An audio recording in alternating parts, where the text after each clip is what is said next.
Très ravi de vous retrouver au compte de ce journal et merci de choisir la télévision en noce pour vous informer. Bienvenue dans votre édition. Le président de transition, président de la République, chef de l'État, le général Mohamed Idriss Déby Itno, a accordé ce 22 mai 2023 une audience au haut commissaire assistant en charge des opérations du HCR, Raouf Mazou. Suivez le reportage de nos confrères de la présidence. Les événements en cours au Soudan ont provoqué un afflux massif des réfugiés vers les pays limitrophes. Partageant une longue frontière commune avec le Soudan, le Tchad n'est pas épargné. À ce jour, le nombre de réfugiés soudanais ayant trouvé asile au Tchad avoisine les 90 000 personnes. Ce fardeau humanitaire vient peser lourdement sur les maigres ressources du trésor public et des populations hôtes. Conscient de ce fait, l'organisme onusien en charge des réfugiés a dépêché ce jour 22 mai 2023 son haut commissaire assistant en charge des opérations, Raouf Mazou, pour exprimer de vive voix ses gratitudes au peuple tchadien et son président, général Mohamed Idriss Déby Itno, pour l'accueil et la solidarité manifestée à ces personnes vulnérables. Le Tchad est un des pays du monde qui reçoit le plus grand nombre de réfugiés, 600 000 personnes avant la crise que nous connaissons maintenant au Soudan. Donc la première chose, c'est de remercier le président de la transition et remercier le Tchad pour la solidarité dont le Tchad fait preuve vis-à-vis des populations réfugiées dans ce pays. Ensuite, on l'a rassuré sur ce que nous faisons en tant que communauté internationale sous la direction de la coordinatrice résidente du système des Nations Unies, ce que nous faisons tous ensemble pour faire en sorte qu'on puisse répondre à cette crise. Le chef d'État nous a rassuré que cette politique de porte ouverte vis-à-vis des réfugiés va continuer. Il a espéré que la situation au Soudan s'améliore pour que les gens puissent rentrer, mais il a émis quelques craintes que malheureusement nous continuions à faire face à des afflux de population du Soudan. Pour le chef de l'État, il n'est pas normal que le HCR s'occupe uniquement des réfugiés en délaissant les populations hôtes, premières à subir les conséquences de ce poids. Un plaidoyer du président de la République qui trouve un écho favorable. Il y a un programme très important qui s'appelle le PARCA, que vous connaissez sans doute, qui est un programme financé par la Banque mondiale qui appuie les réfugiés et les populations locales et dont l'objectif c'est l'intégration des populations locales. C'est-à-dire que dès que possible qu'une population réfugiée puisse devenir autosuffisante jusqu'à ce qu'elle puisse rentrer chez elle. Donc ça c'est l'objectif. Pour ce qui est de l'appui au pays, de l'impact socio-économique de cette crise, ça va au-delà de notre réponse en tant que humanitaire, mais il est clair que la communauté internationale est consciente de ce fait. Notre commissaire a parlé au Conseil de sécurité la semaine dernière et un des points qu'il a souligné, c'est l'impact politique et socio-économique que cette crise a sur l'ensemble de la région et la nécessité de répondre. L'audience accordée par le chef de l'État met un terme à une visite de terrain au Tchad du haut commissaire en charge des opérations du HCR, Raouf Mazou. Une visite qui a duré 72 heures. Le coordonnateur de la plateforme Tchad d'abord, Maman Saleh Moussa, a animé un point de presse le 21 mai 2023, un point de presse relatif au communiqué du Conseil de paix et de sécurité de l'Union africaine. Je vous propose de suivre un extrait de son propos au micro de Moussa Mahamat. Ce point de presse a pour objet d'exprimer l'indignation du peuple tchadien souverain face à l'ingérence de l'Union africaine et ses positions contradictoires sur la gestion de la transition phase D qui porte à avancer très bien. Mesdames et messieurs les journalistes, il vous souviendra que le 19 mai dernier sont rendus publics les rapports de la réunion du Conseil de paix et de sécurité de l'Union africaine sur les rapports du groupe des sages sur sa mission en République du Tchad, tenu le 11 mai 2023.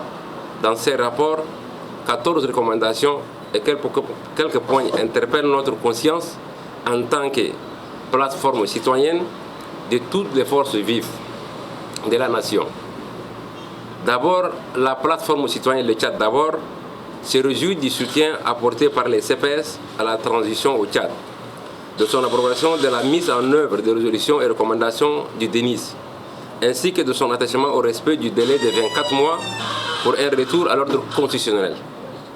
Cependant, la coordination nationale de la plateforme citoyenne Le Tchad d'abord trouve inconcret que les CPS de l'Union africaine existent dans ces mêmes rapports aux autorités de transition de ne pas se présenter aux élections à venir. À cet effet, le CPS se retrouve piégé dans sa propre contradiction car l'inclusion dans ces processus de transition signifie qu'aucun groupe de Tchadiens ne peut être exclu.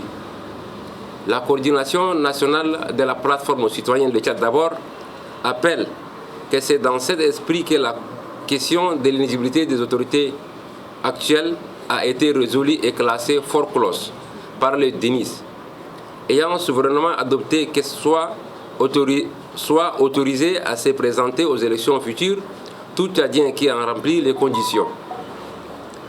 Pour notre part, la coordination de la plateforme citoyenne de Tchad d'abord soutient fortement cette position dans la mesure où les politiques d'inscription ont toujours été la base des rébellions qui endayaient les Tchadiens et retardent son développement.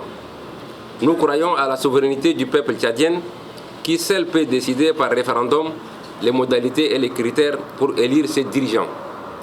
Par contre, la coordination de la plateforme citoyenne de Tchad d'abord invite les CPS et partant l'Union africaine à accompagner la transition au Tchad sans parti pris et à soutenir ces institutions pour la paix et la réconciliation des Tchadiens et non qu'elles se substituent aux Tchadiens à respect la volonté souveraine du peuple tchadien exprimée lors du dialogue et traduite dans la résolution qui doivent être toutes appliquées sans exception. Toujours dans le même cadre, le président du mouvement d'action populaire des personnes handicapées a fait ce 21 mai 2023 un point de presse relatif au rapport du Conseil de paix et de sécurité de l'Union africaine. Suivez un extrait de son propos au micro de Mohamed Apou. Dans le souci d'apporter notre soutien aux plus hautes autorités de la transition, à la tête duquel se trouve le président de la transition, président de la République, chef de l'État, le général Mahamat Idriss Déby Itno, afin de mener à bien la transition et faire en sorte que nous puissions vivre en paix au Tchad.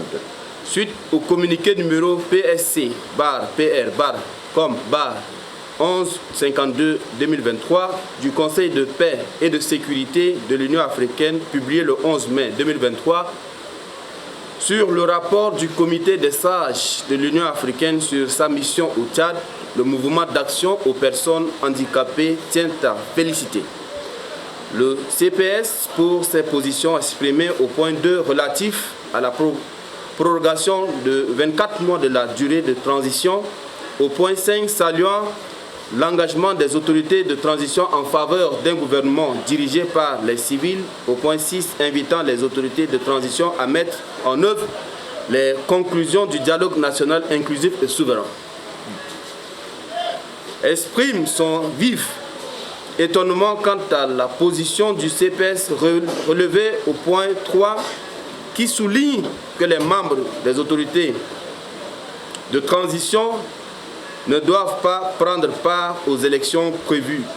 Ce point est en totale contradiction avec le point 6 rappelé si haut qui demande aux autorités de transition de mettre en œuvre les conclusions du dialogue national inclusif et souverain.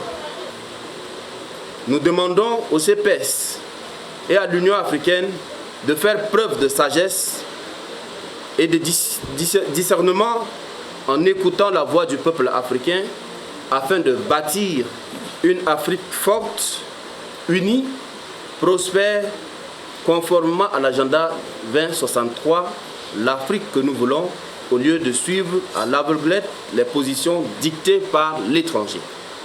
Et sur ce, se referme cette édition. Merci de l'avoir suivi. À demain, Inch'Allah.